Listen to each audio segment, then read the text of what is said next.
Epione pain management and regenerative centre. ఇక మీ నొప్పులు శాశ్వతం కావు. చెప్పండి, 10 ఏళ్ళలో మీరు చేసింది ఏంది? 100 రోజుల్లో మనం చేసింది ఏంది? నిన్నమన్నా నేను మా నాన్న దూలం లెక్క పెరిగితే కాదు, దూడకున్న బుద్ధాన్ని ఉండాలని హరీష్ రావు మొన్న అన్నాడు, నేను 15 ఆగస్టు లోపల 2 లక్షల రూపాయల రైతు రుణమాఫీ చేస్తాను. నేనంటే, రేవంత్ రెడ్డి నువ్వు 15 ఆగస్టు లోపల చేయకపోతే నువ్వు రాజీనామా చేయాలా, నువ్వు చేస్తే నేను ఎమ్మెల్యే పదవికి రాజీనామా చేసి మళ్ళీ సిద్దిపేటలో పోటీ చేయను అన్నాడు.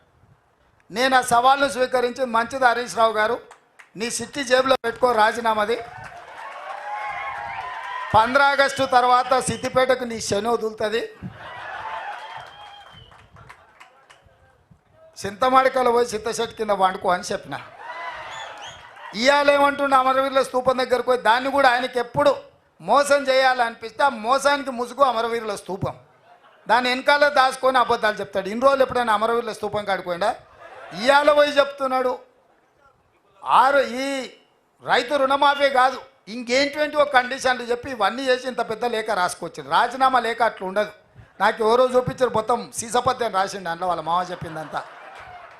రాజీనామా లేఖ ప్రిస్క్రైబ్డ్ ఫార్మెట్లో స్పీకర్ గారు ఒక ఫార్మెట్ ఇస్తాడు, దాంట్లో ఒక్క పదము పొల్లు పోయినా ఆ కాగితమే చెల్లదు. మళ్ళీ ఈయన సీసపద్యం అంతా రాసుకోవచ్చండి. సీసపద్యం రాజీనామా పత్రం చెల్తుందా? పెద్ద తెలివి అనుకుంటుండే ఆయన. తాటి చెట్టు లెక్క పెరుగుతే కాదు నాయన, మోకాళ్ళలో కాదు అరికాళ్ళకు పోయినట్టు నీ తెలివితేటలు హరీష్ రావు. ఇప్పుడు కూడా నేను చెప్తున్నా హరీష్ రావు, నీ సవాల్ను స్పష్టంగా మేము స్వీకరిస్తున్నాం. 15 ఆగస్టు లోపల 2 లక్షల రూపాయల రుణమాఫీ చేస్తా, నీ రాజీనామా రెడీగా పెట్టుకో. రైతులకు రుణమాఫీ చేయకపోతే మాకెందుకయ్యా అధికారం? ఈ రైతులకు రుణమాఫీ చేయకపోతే ఆ రైతులు ఎవరు? మా వాళ్ళే కదా, మా కుటుంబాలే కదా, మా పరివారమే కదా. వాళ్ళ కోసము అయితే 30,000 40,000 కోట్లు అవుతుంది. కానీ ఏమవుతుంది?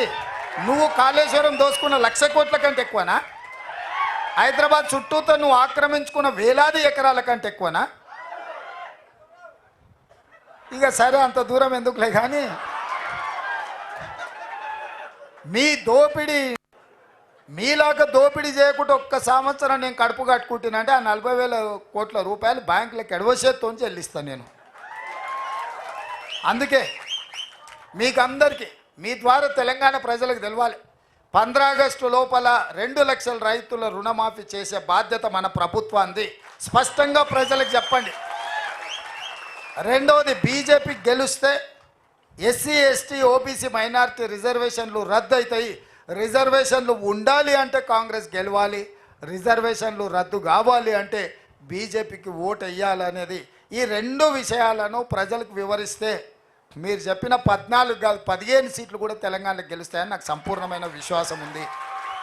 జేఈఈ మెయిన్ 2024 ఫలితాల్లో సత్తా చాటిన రెజోనెన్స్. ప్రతి సబ్జెక్టులో 100% రిజల్ట్. హైదరాబాద్ లో ఉన్న ప్రతి క్యాంపస్ నుండి 99% రిజల్ట్. అంతేకాక కేవలం హైదరాబాద్ క్యాంపస్ నుండి 750 మంది విద్యార్థులను జేఈఈ అడ్వాన్స్ కు ఎంపిక చేసిన ఘనత రెజోనెన్స్ హైదరాబాద్ సొంతం.